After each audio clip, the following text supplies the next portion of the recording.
सुश्री इकरा चौधरी जी, please आप बोलिएगा। धन्यवाद सभापति जी।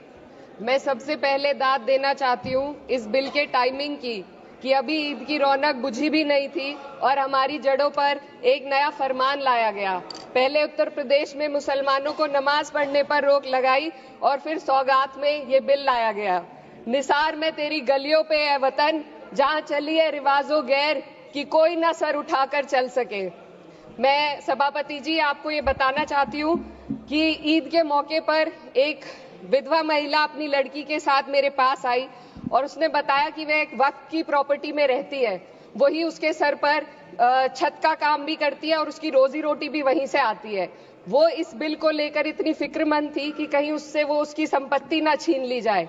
वो अकेली एक ऐसी महिला नहीं है, ऐसे लाखों लोग हैं जो वक्फ की गरीब महिलाएं जो वक्फ की संपत्ति से अपना रोजगार चला रहे हैं। और ये जो वक्फ बाय यूजर क्लॉज के हटाने से लाखों वक्फ की जायदाद अपना स्टेटस खो देंगी और लाखों लोग इसी तरीके के लोग सड़कों पर आ जाएंगे। वक्फ क्या है? वक्फ बाय यूजर क्या है? इसका ये मतलब है कि कोई जायदाद अगर सालों से दीन और भलाई के कामों के लिए इस्तेमाल हो रही हो तो वो खुद ब खुद वक्फ मानी जाएगी। हिंदुस्तान की अदालतों ने भी इस बात को तस्लीम किया है।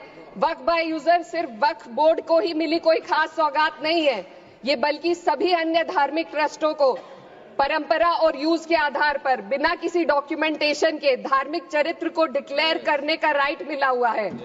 भारत के संविधान के आर्टिकल 13 क्लॉज 3 में कस्टम और यूसेज को कानूनी वैधानिकता प्रदान करता है।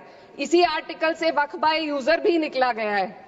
इस बिल के कानून बनने पर वक्फ बोर्ड तो इस प्रोविजन से हाथ धो बैठेगा, लेकिन अन्य धार्मिक ट्रस्टों को यह सुविधा जारी रहेगी। इससे भारतीय संविधान के आर्टिकल 14 और 15 का सीधा उल्लंघन है, जो धर्म और जाति के आधार पर भेदभाव और कानून के सामने सभी की बराबरी पर जोर देता है।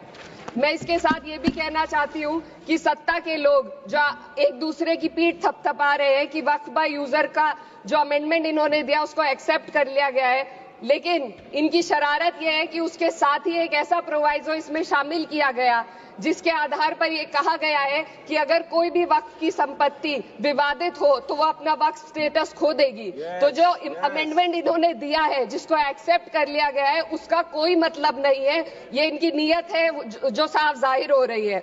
सोने पर सुहागा एक काम और किया है, सरकार ने वक्फ की कानून के सेक्शन 107 को हटाकर लिमिटेशन एक्ट में 12 साल तक ही किसी के खिलाफ अदालत में जाने का प्रोविजन है।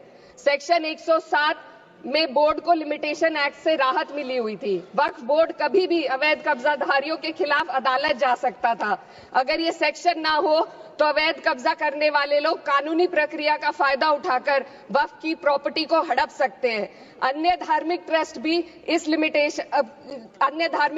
पर भी ये लिमिटेशन एक्ट लागू नहीं होती, तो फिर वक्फ बोर्ड के साथ ये सौतेला रवैया क्यों किया जा रहा है? धर्म को देखकर दोहरी नीति क्यों अपनाई जा रही है? सेक्शन 107 और वक्फ बाय यूजर को अगर एक साथ पढ़ा जाए तो इससे लाखों वक्फ की प्रॉपर्टी पर कब्जा किया जाएगा। इसलिए ये बिल मुसलमान की भलाई का नहीं बल्कि उनके वजूद और विरासत को मिटाने का बिल है।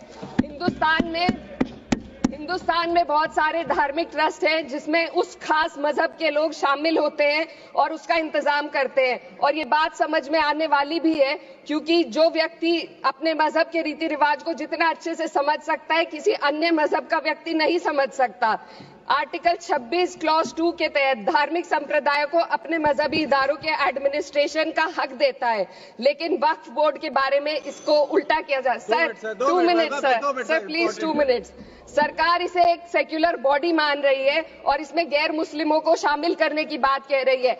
आपके मुंह से सेक्युलरिज्म की बात सुनकर अच्छा लगा, लेकिन अगले ही पल ये भ्रम टूट जाता है क्योंकि आपको सिर्फ दान देने के लिए प्रैक्टिसिंग मुस्लिम का आपने क्लॉज डाला है, लेकिन बोर्ड में बैठने के लिए मुस्लिम होने की कोई आपकी क्लॉज नहीं है। तो इससे आपकी जो दोहरी नीति है वो साफ जाहिर होती है।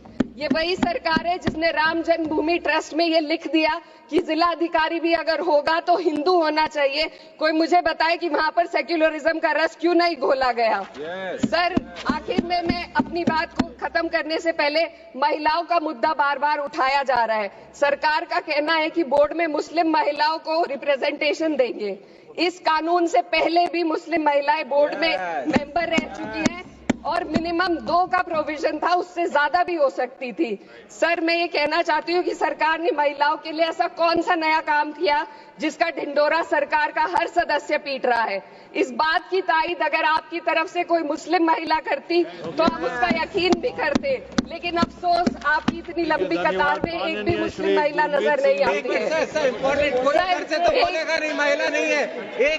मैं खुद एक मुस्लिम महिला हूँ, मैं सिर्फ एक मैं माइनॉरिटी महिला हूँ। इस सदन में हम सिर्फ 2 महिलाएं हैं और उस नाते से मैं ये बात कहना चाहती हूँ कि इस बिल के माध्यम से मुस्लिम महिलाओं को कुछ नहीं मिल रहा है। ये हमें कुछ नहीं देना चाहते, सिर्फ टोकनिज्म हमारे नाम पर बनाकर एक नैरेटिव मीडिया में चलाना चाहते हैं। तो ये बिल मुसलमान की भलाई का नहीं, उनकी पहचान को मिटाने का है। सर, अंत में मैं बस यही कहना चाहती हूँ कि कागजों की कैद में बस नाम रह जाएंगे, वो जो हमारे थे सिर्फ दावे में रह जाएंगे। इस बिल के द्वारा मीठी ईद के जायके को कड़वा करना, यही असली सौगाते मोदी था। बहुत बहुत